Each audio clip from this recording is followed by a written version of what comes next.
El govern d'Islàndia va anunciar la setmana passada que permetrà la caça de 40 balenes mink, una espècie relativament petita que viu en aigües fredes. Mesura de 7 a 10 metres de llarg i pesa de 5 a 10 tones, lluny de la seva parenta, la balena blava, que en pot pesar més de 100.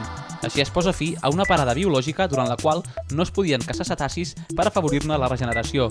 Així doncs, a finals de maig, 3 baleners van salpar per posar-hi fil a l'agulla. Un dels 3 vaixells va tornar l'endemà mateix amb les seves captures.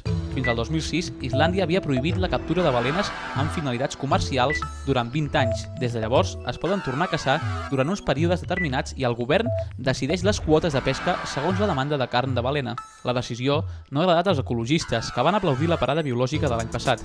Molts fins i tot han dit que la indústria de vigilància de balenes arriba a ser tan lucrativa o més que la pròpia caça d'animals.